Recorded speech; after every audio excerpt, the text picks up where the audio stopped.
देश में जनसंख्या विस्फोट एक बड़ी समस्या है। देश में पैदा हो रही ज्यादातर समस्याओं की जड़ भी यही है। बेरोजगारी हो, गरीबी हो या फिर संसाधनों का असंतुलन, सबकी वजह है तेजी से बढ़ती जनसंख्या। आबादी जिस तेजी से बढ़ रही है, संसाधनों का उस तेजी से निर्माण नहीं हो पा रहा है और इसलिए यह असंतुलन ही कई समस्याओं की जननी है।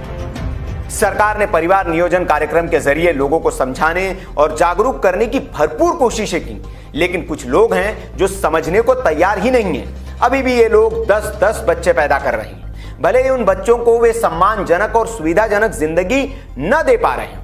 बढ़ती जनसंख्या की वजह से सरकार पर योजनाओं के जरिए उन्हें लाभ देने का दबाव भी बढ़ रहा है। इसलिए अब सरकार इस बीमारी पर कानूनी रोक लगाने का मन बना चुकी है और जनसंख्या नियंत्रण कानून लागू करने की तैयारी शुरू हो चुकी है।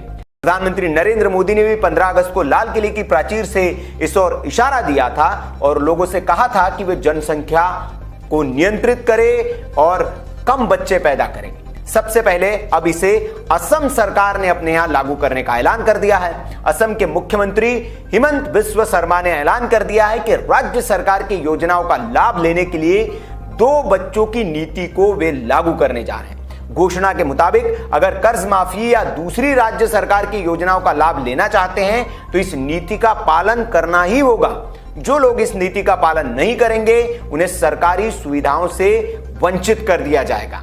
हालांकि कुछ विशेष समुदायों को 2 बच्चों की नीति से फिलहाल छूट दी गई है। इनमें चाय बागानों में काम करने वाले मजदूर और अनुसूचित जाति, अनुसूचित जनजाति वर्ग के लोग शामिल हैं। फिलहाल ये नीति इन पर लागू नहीं होगी, लेकिन असम सरकार ने यह भी साफ कर दिया है कि भविष्य में सरकारी योजनाओं का लाभ उठाने के लिए 2 बच्चों की नीति सबके लिए अनिवार्य होगी।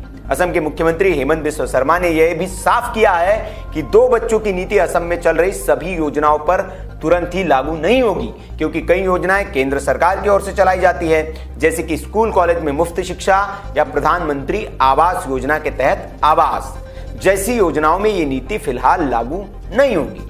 आपको बता दें कि मुख्यमंत्री कार्यकाल के 30 दिन पूरे होने पर 10 जून 2021 को असम के मुख्यमंत्री हेमंत बिस्वा शर्मा ने गरीबी कम करने के लिए अल्पसंख्यक समुदाय से आबादी कंट्रोल करने को कहा था। उन्होंने कहा था कि गरीबी की मुख्य वजह लगातार और तेजी से बढ़ रही आबादी है। उस समय AIUDF के विधायक हफीज रफीकुल इस्लाम ने इसे सांप्रदायिक रंग देने की कोशिश की थी और कहा था कि सिर्फ एक ही समुदाय ज्यादा बच्चे पैदा नहीं करता है। वैसे अब असम से इसकी शुरुआत हो गई है और धीरे धीरे अब देश के बाकी राज्य भी इस नीति को लागू करने की तैयारी शुरू कर चुके हैं। खबर है कि यूपी सरकार भी मसौदा तैयार करने में जुटी है और जल्द ही यहां भी 2 चाइल्ड पॉलिसी लागू होगी। तो इस खबर पर आपकी क्या राय है? क्या असम सरकार ने जो 2 बच्चों की पॉलिसी लागू की इसे देश के बाकी राज्यों में भी लागू किया जाना चाहिए? कमेंट बॉक्स में आप अपनी राय हमें जरूर दें। वीडियो अच्छा लगा हो तो लाइक करें, शेयर करें। अच्छा सुनो, चैनल को सब्सक्राइब करो, उसके बाद घंटी बजा देना ताकि अगली वीडियो आपसे मिस ना हो पाए। Thank you.